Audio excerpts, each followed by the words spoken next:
small guys alive. I myself try not to use as many brokers as possible. I was jacked over last week by TQL on a load. But we have our brothers and sisters from Mexico, South America, the Caribbean, Africa, all over the place, because their English is not perfect. When they talk to brokers will bottom feed them because there's no transparency, because they are coerced to get the loan. They have to sign away their rights to 371. That needs to stop. They are Americans as well as I am, and they need to be treated just as well as I am. And I will stand there again today if I have to. I'm willing to go to prison to keep this from destroying our industry. You have the power to change things. You have the power to tell these brokers that they have to follow the guidelines. That's what we're asking for. It's been on the books, like Lee said, since the beginning of the days of the Green Book. What we need is your help in making the brokers follow the rules.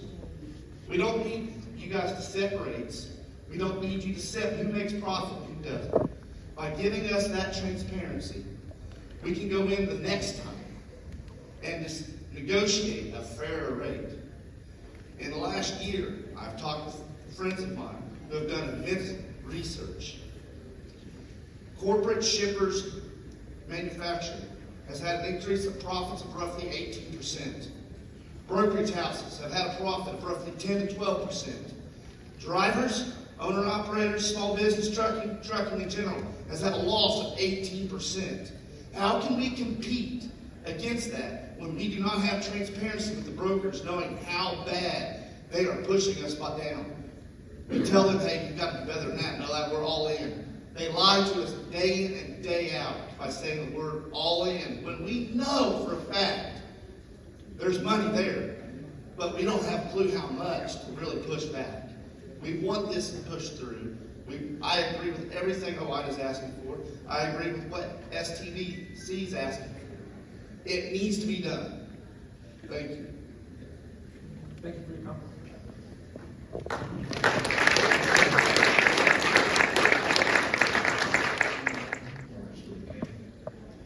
I'm a member of OIDA. I've been driving my own truck for close to 30 years.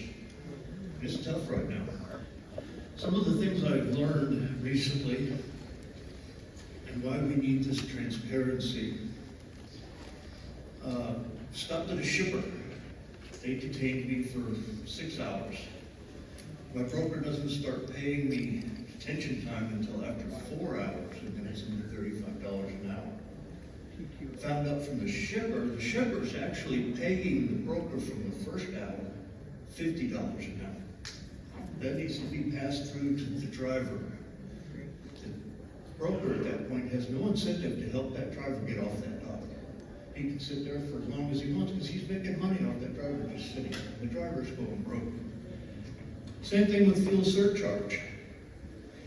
We know that the brokers are getting a fuel surcharge on their contracts, but we don't know how much we get, what they'll give us. So there's a good chance they're making a little bit of their profit off of fuel surcharge that ought to go to the person who's paying for the fuel to haul that load. I don't think anybody here would disagree with that. And as far as the chargebacks, you know, if there's a legitimate chargeback from the shipper to the broker, we need to see that before we pay. And that all comes down to if there's a claim that needs to happen at the time the transaction is completed at the dock, not weeks later or months later or whenever they decide to get around to pay you, and then you got to go back through your records and figure out what the heck happened. We should know at the completion of that transaction that it's complete, the freight was where it was supposed to and received by the receiver. That should be it. If we're getting a chargeback, we got to know that they're actually paying that to their carrier that they're brokered for. And the transparency, if we know who their customer is, if it's another broker or a legitimate shipper.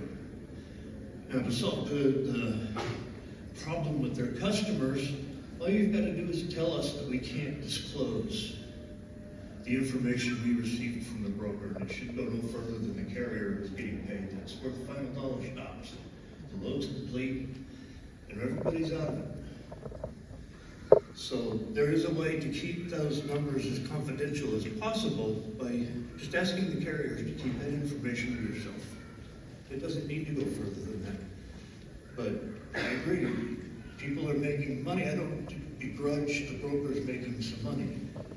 We've got brokers we do business with and have for over 20 years that are very good friends, on the phone to us in the middle of the night sometimes, and we can negotiate with them. It's a good relationship. They still won't tell us what they're getting paid. So that's my comment. Thank you very much.